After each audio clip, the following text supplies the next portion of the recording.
Hello everyone, मैं हूं Bhupesh Paliwal. Target with Bhupesh official YouTube channel पे आप सभी का करता हूं स्वागत। शुरू करते हैं आज का class. Madhya Pradesh current affair का सीरीज चल रहा है जिसमें हम मध्य प्रदेश करंट अफेयर 2022 को कवर कर रहे हैं स्पीड से। आप सबको याद होगा जनवरी के महीने को हमने कवर कर लिया था, फेब्रुअरी के महीने को कर लिया था कवर। आज हमारा मार्च है, तो मार्च वाले पार्ट को देखेंगे और कवर करेंगे मार्च के महीने को आज। ज़्यादा परेशान नहीं होना है, एकदम सिंपल सा फॉर्मेट हमने रखा है इसमें, जिसमें एक एमसीक्यू है और एमसीक्यू से संबंधित जो भी डिटेल है वो आपको मिल जाएगी। डिटेल से आपको क्या है, उसे याद करना भी आसान हो जाएगा और एक्स्ट्रा इन्फॉर्मेशन याद रखना थोड़ा सा आसान बन जाता है इस टाइप से। तो हम इस टाइप से शुरू कर रहे हैं। पहला क्वेश्चन देखते हैं, आर्यन सिंह का संबंध किस खेल से है? कुश्ती, कबड्डी, फेंसिंग, जूडो। आर्यन सिंह जो है हमारे मध्य प्रदेश के खिलाड़ी है और इनका संबंध है फेंसिंग से। ये गेम कौन सा है मैं आपको याद दिला दूँ, तलवारबाजी वाला जो गेम होता है जिसमें इस प्रकार से तलवारबाजी की जाती है, इसी को कहा जाता है फेंसिंग। तो आर्यन जो सिंह है हमारे मध्य प्रदेश के, वो फेंसिंग खेल से संबंधित है। एक प्रज्ञा सिंह है, उनका भी नाम याद रखें, वो भी बहुत इंपॉर्टेंट है, प्रज्ञा सिंह। ये भी याद रखें, प्रज्ञा सिंह का संबंध भी किससे है? फेंसिंग से। यहाँ पर यह याद रखना कि मध्य प्रदेश राज्य फेंसिंग अकादमी जो है उसकी स्थापना 2007 में की गई थी। एक्स्ट्रा इन्फॉर्मेशन है, याद रखना। मध्य प्रदेश राज्य फेंसिंग अकादमी की स्थापना कब की गई थी? 2007 में की गई थी। इस तरीके से आप याद रख सकते हैं। ठीक, अगला क्वेश्चन है, मड़ई उत्सव का आयोजन कहाँ पर किया गया? बालाघाट, झाबुआ, उज्जैन, छतरपुर। देखिए, जो मड़ई उत्सव है अक्सर भोपाल और इसके आसपास किया जाता है आयोजित, लेकिन जब किसी और जगह आयोजित किया गया, इसलिए यह क्वेश्चन हमारे लिए खास है। तो इस बार मड़ई उत्सव का आयोजन बालाघाट में किया गया था। ध्यान रहे सबको, 2022 में कहाँ किया गया था? बालाघाट में किया गया था। ठीक है, मड़ई उत्सव। आपको दो बातें याद रखना है, मड़ई उत्सव का संबंध किससे है? तो जनजातीय उत्सव है ये। ठीक है, जनजातियों के डांस होते हैं इसमें, इसमें जनजातियों के नाट्य या नाटक या थिएटर वगैरह परफॉर्म किए जाते हैं। तो जनजातीय उत्सव है मड़ई उत्सव। आप इतना याद रखना, मड़ई उत्सव का 2022 एडिशन कहाँ पर हुआ था? बालाघाट में हुआ था। इस तरीके से याद रखें। ठीक, तो एक बार याद हो जाएगा तो लिंक बन जाएगी आपकी। अच्छा, ये 22 में हुआ था, 23 में कहाँ हुआ था, 24 में कहाँ हुआ था, ऐसे लिंक बन जाएगी आपकी। इतना कोई कठिन नहीं है। मड़ई उत्सव याद रखना, जनजातीय उत्सव है। अगला क्वेश्चन है आपका, मध्य प्रदेश में भारतीय रेलवे का पहला सौर ऊर्जा संयंत्र कहाँ पर स्थापित किया गया है? मोस्ट इंपोर्टेंट क्वेश्चन है ये। तो इटारसी, नर्मदापुरम, सांची, रायसेन, बीना, सागर, ओरछा, निवाड़ी। भारतीय रेलवे का पहला सौर ऊर्जा संयंत्र जो है स्थापित किया गया है बीना, सागर में। क्वेश्चन को समझे, जो रेलवे स्टेशन है सागर का, बीना रेलवे स्टेशन जो है, तो बीना रेलवे स्टेशन ने क्या कर दिया है? एकदम सिंपल, रेलवे स्टेशन पे उन्होंने सोलर प्लांट लगा दिया है। ठीक है, अब जो बीना जो रेलवे स्टेशन है उसको पूरी ऊर्जा मिल रही है सोलर प्लांट से, ये है स्पेशल। तो इसलिए खास है, भारतीय रेलवे का पहला ऐसा स्टेशन जहां पर पूरी ऊर्जा सोलर या सौर ऊर्जा से मिल रही है, बीना, सागर। तो मध्य प्रदेश, देखो, भारत में भारतीय रेलवे का पहला ही है जब सौर ऊर्जा संयंत्र लगाया गया बीना में, जहाँ पे रेलवे जो है वो पूरा ऑपरेट करेगा इस सोलर एनर्जी से। इसे स्थापित किसने किया? ये एग्जाम में आ सकता है, भेल ने किया है। ये याद रखना, किसने स्थापित किया है? BHEL ने, भेल ने स्थापित किया है। ठीक है, यहाँ पर एक्स्ट्रा इन्फॉर्मेशन में आप ये भी याद रखना कि जैसे ये तो हमारा एक तरीके का क्या हो गया है बेटा, ये तो एक प्रकार का रेलवे स्टेशन हो गया है जो किस पे चल रहा है? सोलर पे चल रहा है। एक हमारा केरल में तिरुवनंतपुरम जो एयरपोर्ट है, तिरुवनंतपुरम जो एयरपोर्ट है, पुरम एयरपोर्ट, वो भी हमारा कैसा है? सोलर है, याद रखना। तिरुवनंतपुरम एयरपोर्ट पूरी तरीके से सोलर है, याद रहे। अगला क्वेश्चन है, महिला बाल विकास विभाग कन्या शिक्षा उत्सव अभियान कब से मना रहा है? देखिए, 2 मार्च, 4 मार्च, 7 मार्च और 9 मार्च महिला बाल विकास मना रहा है ये। और कन्या शिक्षा प्रवेश उत्सव कब मना रहा है? तो ये मना रहा है 7 मार्च को। अब यहाँ पर स्पेशल क्या है वो सुने सबसे पहले। देखो, 7 मार्च, ठीक है, 2022, उत्सव का नाम क्या है? तो कन्या शिक्षा प्रवेश उत्सव, ये नाम हो गया इसका। इसका पर्पस क्या है?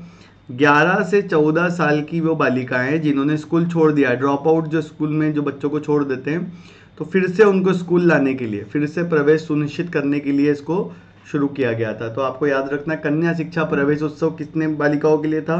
11 से 14 साल की वो बालिकाएं जिन्होंने स्कूल छोड़ दिया या किसी रीज़न से स्कूल आना बंद कर दिया है, उन्हें इसमें फिर से ऐड करना है। 7 मार्च 2022 को चलाया गया था कन्या शिक्षा प्रवेश उत्सव। अगला क्वेश्चन है, प्रदेश में पहला स्काई ड्राइविंग फेस्टिवल शुरू किया गया। स्काई ड्राइविंग आपने देखा होगा, वो पैराशूट वगैरह पहन के वो कूदते हैं हवा में। स्काई डाइविंग फेस्टिवल कहाँ सबसे पहले शुरू किसने किया, इसका उद्घाटन किसने किया?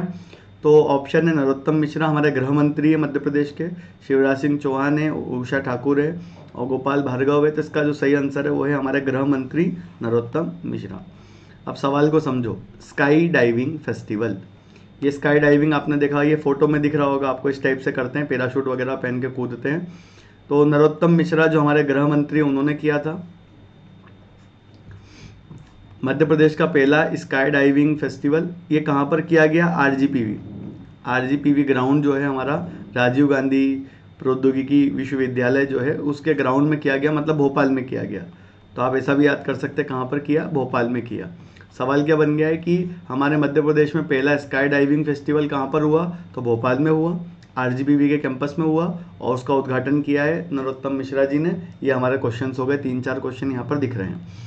अगला क्वेश्चन है, मध्य प्रदेश में ताप्ती महोत्सव का आयोजन कब से कब तक हुआ? ताप्ती महोत्सव, अब सब लोग ध्यान दो। पहले नर्मदा महोत्सव जो है ऑलरेडी चर्चा में रहता है, नर्मदा महोत्सव, ठीक है, ऑलरेडी चर्चा में और ऑलरेडी फेमस है। इसी को नर्मदा महोत्सव को ही कॉपी करते हुए एक तरीके से ताप्ती महोत्सव शुरू किया गया है। मतलब एक प्रकार से जिस प्रकार से नर्मदा महोत्सव से काफ़ी पर्यटन बढ़ा है और मध्य प्रदेश का इकोनॉमी भी बढ़ा है, उसी को ध्यान में रखते हुए यहाँ पे ताप्ती महोत्सव को शुरू किया गया है। तो ताप्ती महोत्सव शुरू किया गया है 23 फरवरी से 25 फरवरी के बीच में।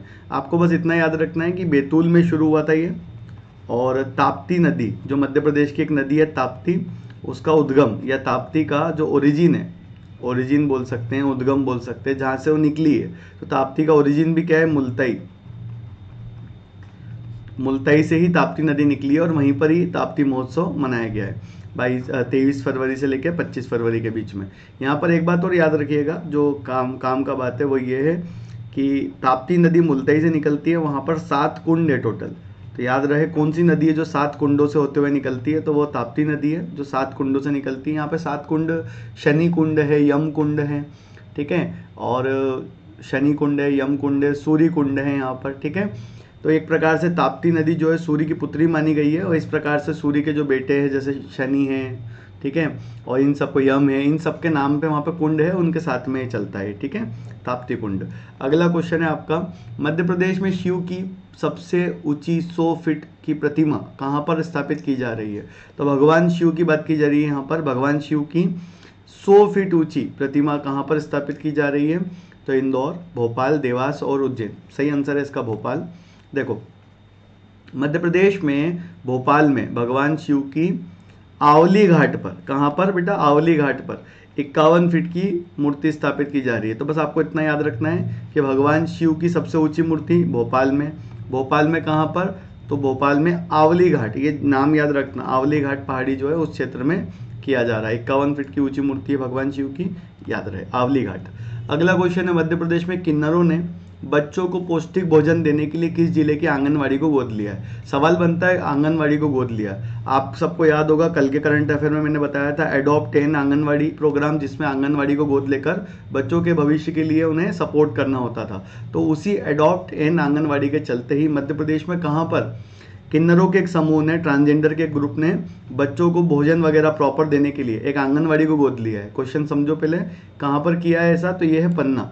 देखो मध्य प्रदेश के पन्ना जो है क्षेत्र, पन्ना जिला, वहाँ पर किन्नरों के ग्रुप ने क्या किया है? बच्चों को सपोर्ट करने के लिए, पौष्टिक भोजन देने के लिए एक आंगनवाड़ी को गोद लिया है।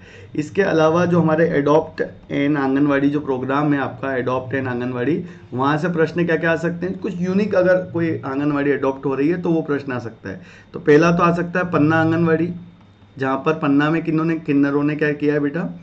किन्नरों ने गोद लिया है, ठीक है, एक ये आ सकता है। और एक आ सकता है हमारे सीएम का, हमारे सीएम ने कौन सी आंगनवाड़ी गोद ली है?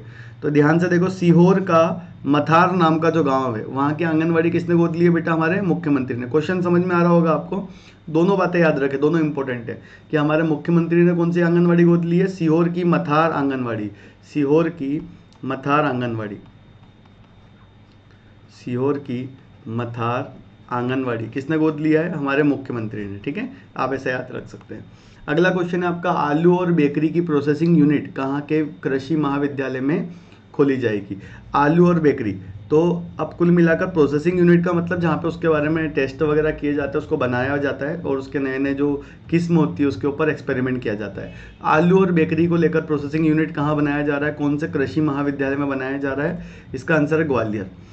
देखिए, आलू एक जिला, सुनते जाइएगा, एक जिला एक उत्पाद में मध्य प्रदेश में इंदौर जो है वो आलू के लिए चयनित है बेटा, पहली चीज। और सबसे ज़्यादा आलू मध्य प्रदेश में होता भी कहाँ पर है? इंदौर में। तो ये दो चीज़ें इंदौर से याद रखना कि एक जिला एक उत्पाद इंदौर आलू, और सबसे ज़्यादा आलू होता भी इंदौर है। इसलिए इस क्वेश्चन में काफ़ी लोग गलती से इंदौर लगा सकते हैं, बट यहाँ पर खास क्या है, यहाँ पर आलू और बेकरी की प्रोसेसिंग यूनिट की बात की जा रही है। और यहाँ पर आलू को लेकर एक टिश्यू कल्चर, एक ये 2019 का करंट अफेयर है, टिश्यू कल्चर का भी एक काम शुरू हुआ था जहाँ पर आलू के अलग अलग किस्म को एक्सपेरिमेंट किया जा रहा था। तो टिश्यू कल्चर भी कहाँ पे स्थापित किया गया है? ग्वालियर में। तो हमारे लिए कितने फैक्ट हो गए यहाँ से, मैं एक बार रिपीट कर देता हूँ। एक जिला एक उत्पाद के चलते तो इंदौर आलू, ठीक है। सबसे ज़्यादा आलू कहाँ पर होता है? इंदौर। ये दो फैक्ट इंदौर से रिलेटेड हो गए। और यहाँ पर तीसरा फैक्ट क्या रह गया है कि आलू और बेकरी के लिए यूनिट कहाँ पे लगाई गई है एक्सपेरिमेंट के लिए? तो वो है आपका ग्वालियर में। साथ में टिश्यू कल्चर इकाई कहाँ पे लगाई गई है? वो भी ग्वालियर में। दो फैक्ट है यहाँ पे, एक तो यूनिट कहाँ लगाई गई है? ग्वालियर। टिश्यू कल्चर इकाई ग्वालियर। ठीक है, यहाँ पर इन सब फैक्ट के अलावा आप ये भी याद रखें कि कुछ एक जिला एक उत्पाद के जो क्वेश्चन है उसको लेकर डाउट्स रहेंगे काफ़ी लोगों को। तो नेक्स्ट टाइम जब भी आप पढ़ें, देखो 52 जिले हमारे वहाँ पे, 53 जिले हो गए अब तो, ठीक है, अपडेट हो गया, 53 जिले हमारे मध्य प्रदेश में। अब 53 जिले जो है, ऐसे 53 जिलों के बीच में हमें क्या क्या याद रखना है, सब लोग ध्यान देना। इन 53 जिलों के साथ में हमें याद रखना है कि इनका एक जिला एक उत्पाद क्या है। ये परेशान करेगा, लेकिन आप कैसे याद कर सकते हैं? जब भी नेक्स्ट टाइम कोई भी जिला पढ़े तो कोशिश करें उसका उत्पाद भी आप उसके साथ में याद रखें। जैसे मैंने आप लोगों को कहा था, आपको याद होगा कि कोई भी महापुरुष है उनके नाम के साथ में उनका उपनाम बोला करो, जिससे आपको एक क्वेश्चन ऐसे याद हो जाएगा। नेताजी सुभाष चंद्र बोस, शहीद आजम भगत सिंह, ठीक है, महात्मा गांधी, चाचा जवाहरलाल नेहरू। इस प्रकार से अगर हम याद करते हैं तो उनके जो उपनाम है वो हमें ऑलरेडी याद हो रहे हैं। वैसे ही एक जिला एक उत्पाद को याद करने का तरीका भी यही है कि जब भी नेक्स्ट टाइम कोई जिला पढ़े तो आप उसको उत्पाद को याद करने का ट्राई करें।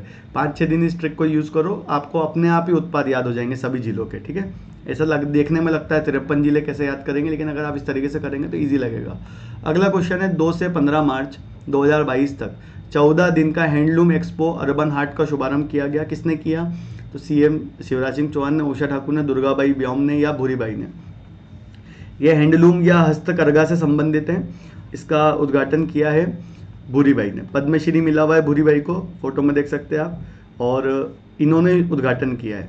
ये गौहर महल कहाँ पर है? प्रश्न आ सकता है। गौहर महल भोपाल में बेटा, भोपाल के गौहर महल भोपाल में स्थित है, और वहीं पे शुरू हुआ था अर्बन हाट। अब आपसे यहाँ से प्रश्न क्या क्या आ सकता है? हैंडलूम एक्सपो अर्बन हाट कहाँ पर हुआ? भोपाल में हुआ, गौहर महल में। इसका उद्घाटन किसने किया? पद्मश्री मिला हुआ है भूरीबाई ने, भूरीबाई ने इसका उद्घाटन किया है। ठीक है, भूरीबाई के बाद अगला क्वेश्चन है, मध्य प्रदेश के नए पुलिस महानिदेशक डीजीपी, सबसे बड़ी पोस्ट होती है किसी राज्य की, तो डायरेक्टर जनरल ऑफ पुलिस जो है मध्य प्रदेश में, वो कौन है? तो सही आंसर आएगा इसका ऑप्शन 2, सुधीर कुमार सक्सेना। क्वेश्चन को ध्यान से देखना, सुधीर कुमार सक्सेना मध्य प्रदेश में डीजीपी।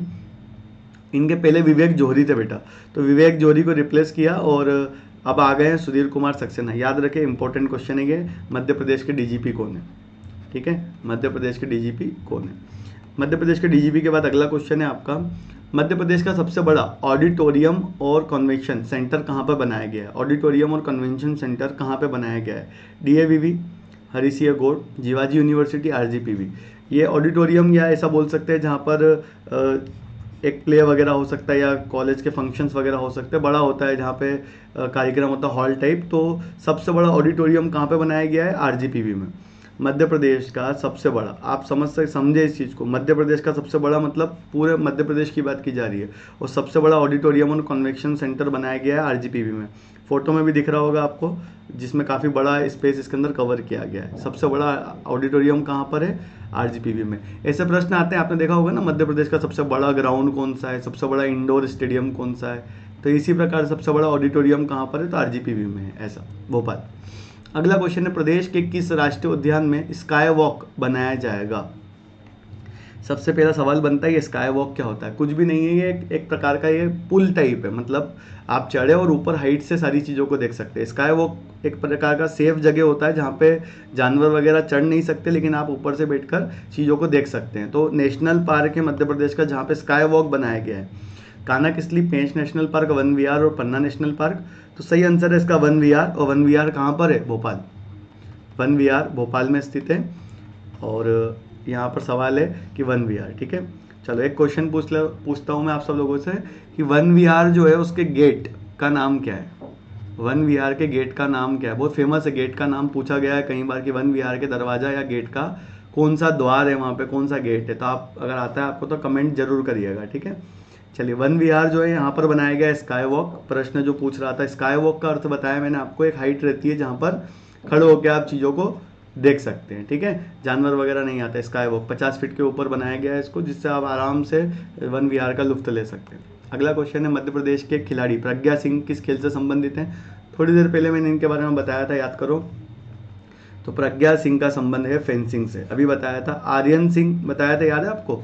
आर्यन सिंह, वो भी फेंसिंग बेटा। ये दो खिलाड़ी फेंसिंग खेल के हैं जो अभी वो चर्चा में, प्रज्ञा सिंह, आर्यन सिंह, ठीक है।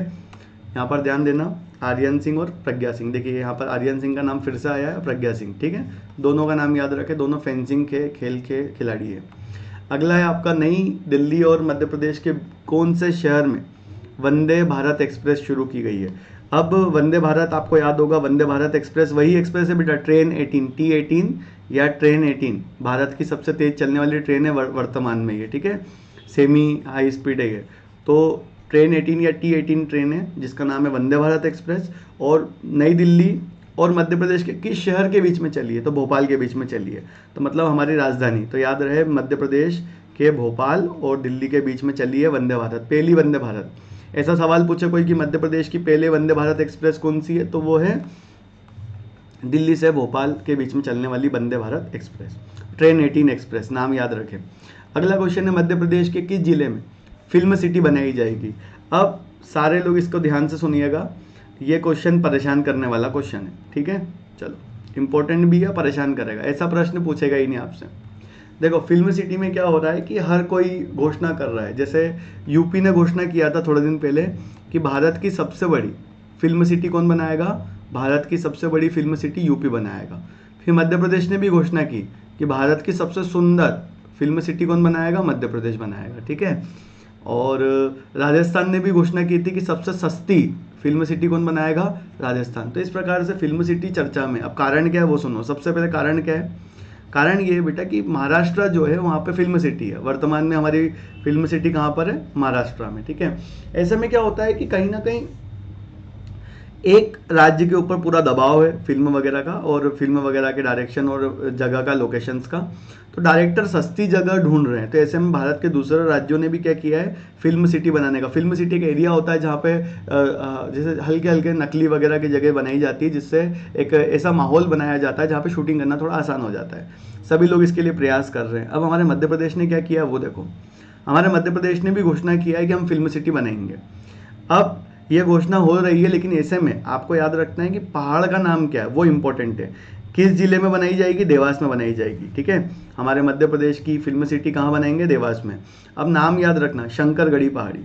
आप नाम ध्यान से लिखना, शंकरगढ़ पहाड़ यहाँ पे बनाया जाएगा। अब ये फोटो देख के आपको समझ में आ रहा होगा, इससे सब कुछ बन जाएगा बेटा। यहाँ पेड़ लग जाएंगे, जंगल बन जाएगा, ठीक है। यहाँ पे लोकेशन बन जाएगी, थोड़े छोटे छोटे यहाँ पे घर वगैरह बन जाएंगे। मतलब यहाँ पे हर एक चीज़ जो एक फिल्म को बनाने के लिए आवश्यकता है वो सब यहाँ बन सकता है। छोटे झरने बन जाएंगे यहाँ पे आर्टिफिशियल, यहाँ पे पहाड़ पे। तो ये एक एरिया है जहाँ पे ये बनाने वाले हैं, देवास का शंकरगढ़ पहाड़, ठीक है, जहाँ फिल्म सिटी बनने वाली है।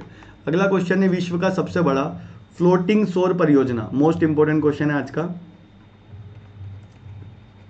वर्ल्ड का सबसे बड़ा फ्लोटिंग सौर परियोजना 13वां सोलर पार्क कहाँ बनाया जाने वाले हैं और कितने ऊर्जा का होने वाला है। तो ये मैं वैसे बता चुका हूँ, 600 मेगावाट का है, ये सबको याद होगा 600 मेगावाट का है। ये ओमकारेश्वर फ्लोटिंग पार्क है बेटा, ठीक है, इसको याद रहे, सबको स्वीकृति दी गई है। वैसे ये बहुत पहले से चल रहा है। अब आप सब लोगों को यहाँ तक तो बहुत मज़ा आ रहा होगा, लेकिन अब थोड़ा सा कंफ्यूज जो हमारा कंटेंट कर रहा है, मतलब हमारा कंटेंट मतलब एग्ज़ाम के लिए हमारा जो गवर्नमेंट है जो कहाँ से कहाँ कंफ्यूज कर रहा है वो देख लेते हैं।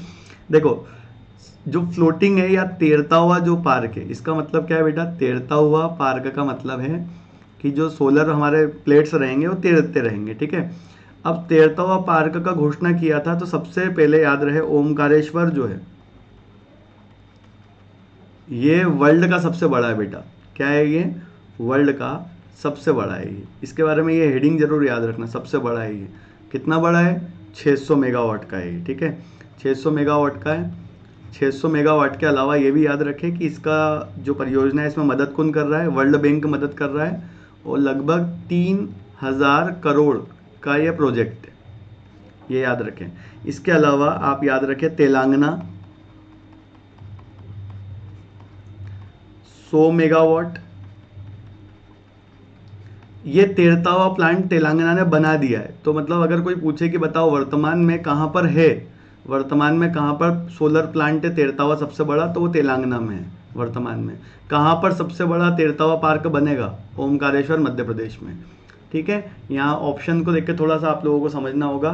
सबसे बड़ा बनाने वाले हैं मध्य प्रदेश के ओमकारेश्वर में 600 मेगावाट का, और सबसे बड़ा ऑलरेडी कहाँ पर है घोषणा नहीं की गई है, ये बना दिया गया है, तो वो तेलंगाना में बेटा, ठीक, याद रहे तेलंगाना। अगला क्वेश्चन है आपका, देवी अहिल्या अभ्यारण्य कहाँ पर बनाया जा रहा है? देवी अहिल्या अभ्यारण्य कहाँ पे बनाया जा रहा है? तो देवी अहिल्या अभ्यारण्य जो बनाया जा रहा है वो है इंदौर में। देखिए, इंदौर में ऑलरेडी एक अभ्यारण्य है राला मंडल। पूछ सकते हैं कि मध्य प्रदेश में राला मंडल अभ्यारण्य कहाँ पर है, तो जो इंदौर या इंदौर के आसपास के लोग हैं उनके लिए आसान क्वेश्चन है राला मंडल इंदौर, लेकिन जो बाहर के बच्चे हैं उन्हें कंफ्यूज होता है, तो इसलिए याद रखना राला मंडल सबसे छोटा अभ्यारण्य भी है, ये मध्य प्रदेश का सबसे छोटा अभ्यारण्य इंदौर में राला मंडल। ये चोरल और बड़वाहा क्षेत्र जो है वहाँ पे जंगल में देवी अहिल्या अभ्यारण्य बनाया जा रहा है, ठीक है, इंदौर के पास में, ठीक।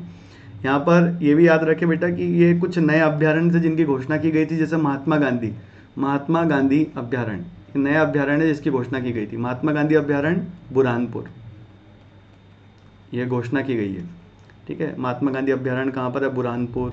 आपको याद रखना है डॉक्टर बी आर अम्बेडकर अभ्यारण्य जो कहाँ पर है, तो वो है आपका सागर।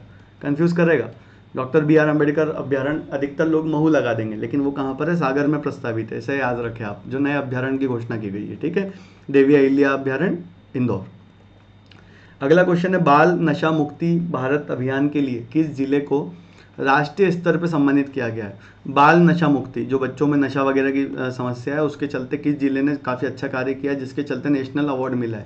तो यह है जबलपुर। देखो, नशा मुक्ति भारत अभियान के चलते जबलपुर में नशीले पदार्थों को रोकने का काफ़ी अच्छा प्रयास किया है, तो नेशनल लेवल का अवार्ड मिला है। मध्य प्रदेश के किस जिले को बाल नशा मुक्ति के लिए अवार्ड किया गया है? तो जबलपुर को किया गया। सीधे सीधे आप याद रख सकते हैं यहाँ से, ठीक है। अगला क्वेश्चन है आपका, मध्य प्रदेश में कृषि उत्कृष्टता केंद्र किस देश के सहयोग से बनाया जा रहा है? कृषि उत्कृष्टता केंद्र का मतलब क्या है, मैं पहले ये बता देता हूँ कि प्रदेश में कुछ क्षेत्र ऐसे हैं जहाँ पर कृषि की बड़ी समस्या हो रही है, क्योंकि एक तो मिट्टी की समस्या और एक जल की समस्या। मतलब मिट्टी, एक तो उर्वरकता नहीं है, मिट्टी बंजर होती जा रही है, जल वगैरह नहीं है वहाँ पर प्रॉपर, तो इन सब कारणों से वहाँ पर कृषि की बहुत समस्या थी। उस कृषि को सुधार करने के लिए कृषि उत्कृष्टता केंद्र बनाए गए, जिसमें किसानों की हेल्प की जाएगी, टेक्नोलॉजी के माध्यम से कृषि में क्या क्या अच्छा कर सकते हैं उसका काम किया जाएगा।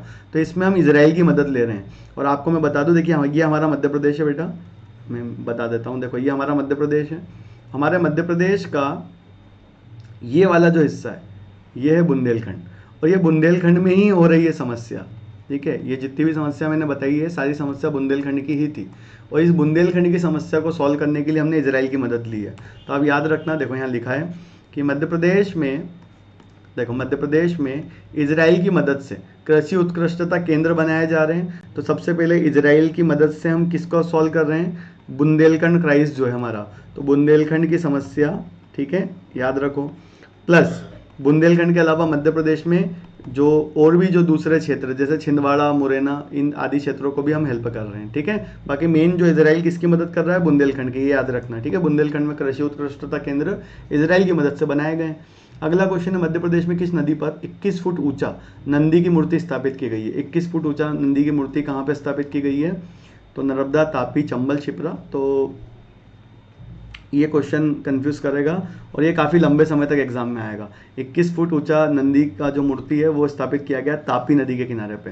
तापी नदी, बुरहानपुर। देखो, ताप्ती नदी की बात की जा रही है, वही ताप्ती नदी जिसका उद्गम कहाँ पे था, अभी थोड़ी देर पहले देखा था हमने, उद्गम था मुल्ताई, भूलना नहीं है, मुल्ताई। ताप्ती नदी का उद्गम मुल्ताई। और यहीं पे तापी महोत्सव भी मनाया था, थोड़ी देर पहले बताया था, सूर्यपुत्री। तो वही तापी नदी जो है बेटा, उस वहाँ पर 21 फीट ऊंची नंदी भगवान जो है उनकी मूर्ति बनाई जा रही है। ये फेमस है, ये इंपॉर्टेंट है। और जैसे कुछ नया ऐसा स्ट्रक्चर जब आता है तो ये काफ़ी लंबे समय तक एग्जाम में पूछा जाता है। सांची दूध पाउडर बनाने का कारखाना। अब इस क्वेश्चन को भी समझते हैं। देखो, एक है ना घड़ी का कारखाना था बैतूल में, था बहुत लंबे समय से पहले था, अब बंद हो गया है, बट एग्जाम में अभी भी पूछा जाता है कि घड़ी कारखाना कहाँ पर है।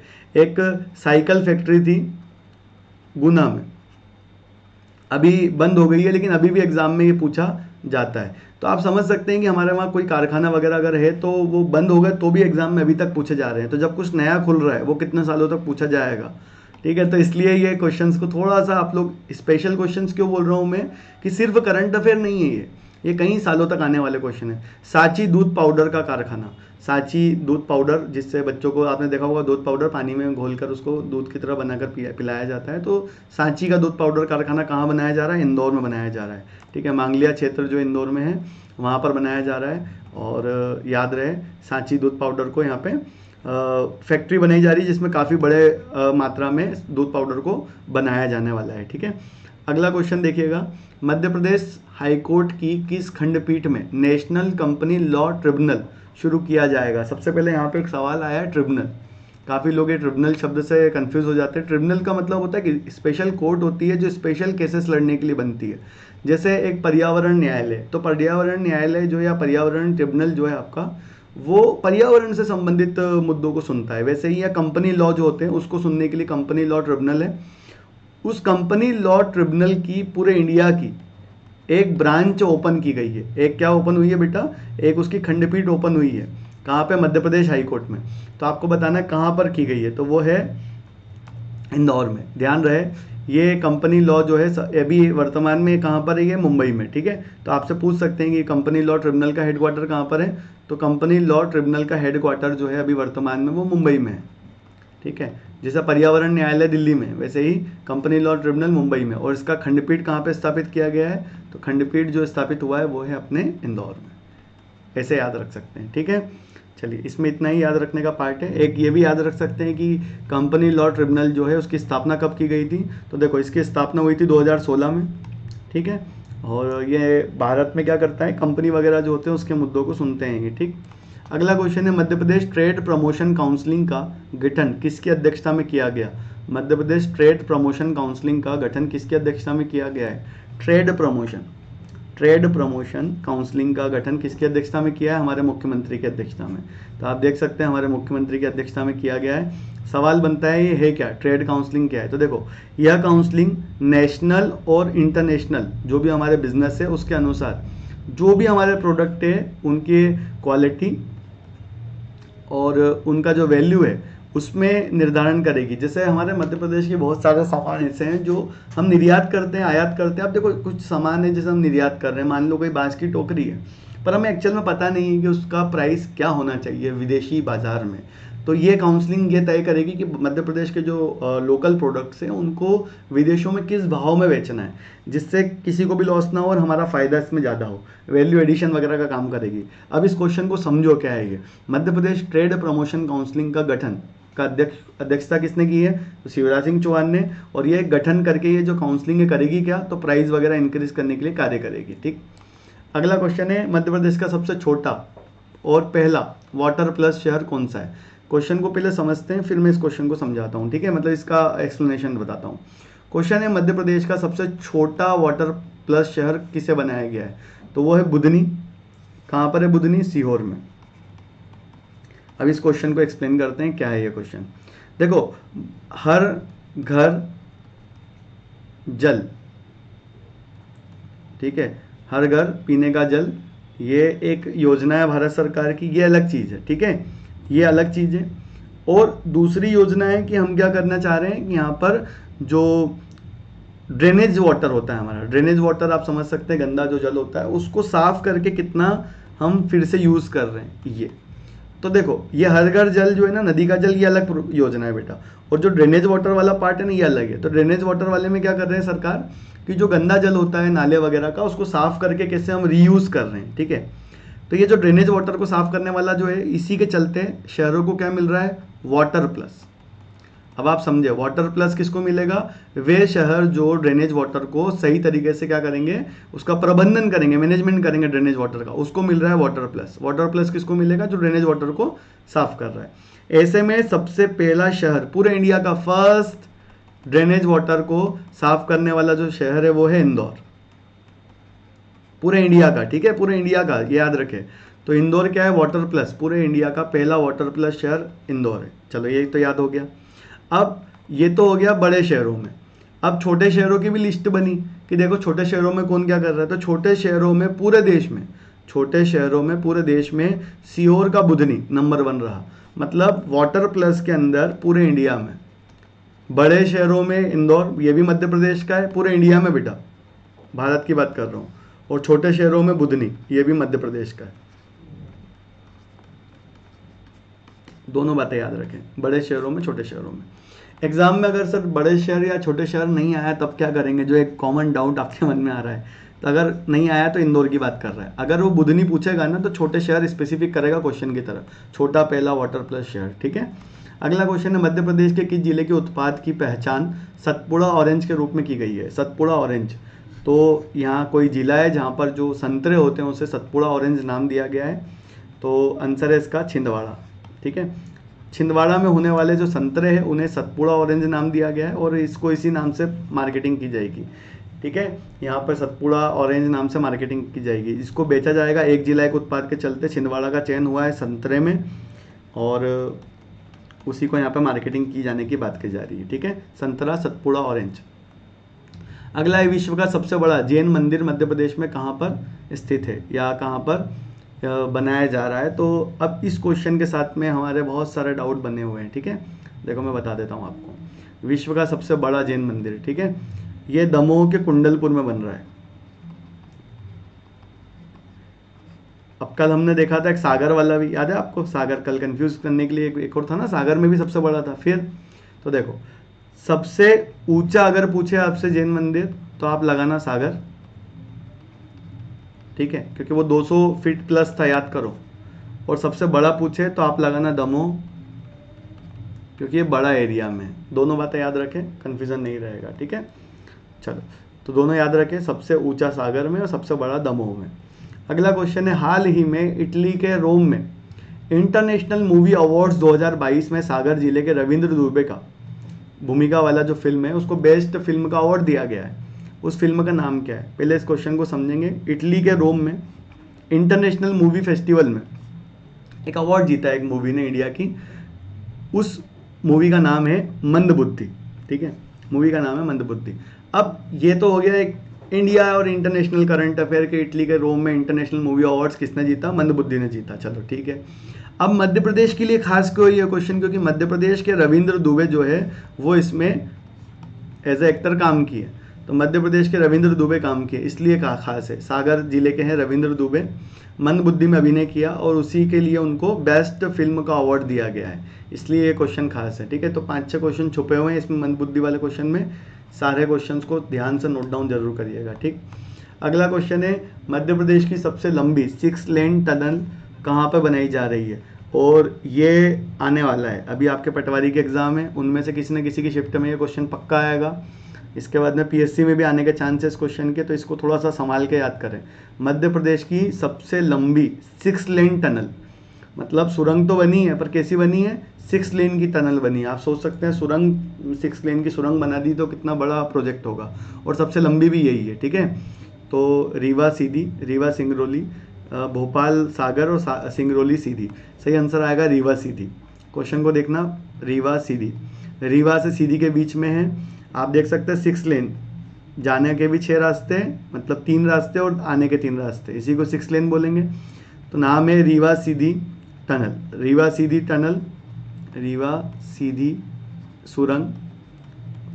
यह 2.5 किलोमीटर या 2.3 किलोमीटर लंबी है और इसका एक और नाम है, वो याद रखना, मोहनिया सुरंग, मोहनिया सुरंग इसी का नाम है। ये 3 फैक्ट तो सीधे सीधे। सवाल बनता है ये सुरंग किस नेशनल हाईवे पर है, तो याद रखना national highway number 39, national highway number 39 पर स्थित है आपकी ये। झांसी को जोड़ती है रांची से, झांसी यूपी को जोड़ती है झारखंड रांची से। नेशनल हाईवे नंबर 39 इसी पर स्थित है, रीवा में, रीवा सीधी में स्थित है मोहनिया सुरंग। ठीक है, मोहनिया सुरंग 2.3 किलोमीटर लंबी, रीवा सीधी। ये सारे फैक्ट याद रखे, बहुत इंपॉर्टेंट है ये। ठीक है, चलिए, तो ये एक्स्ट्रा इन्फॉर्मेशन को जरूर कैरी करा करो क्योंकि ये काम आएगी एग्जाम में।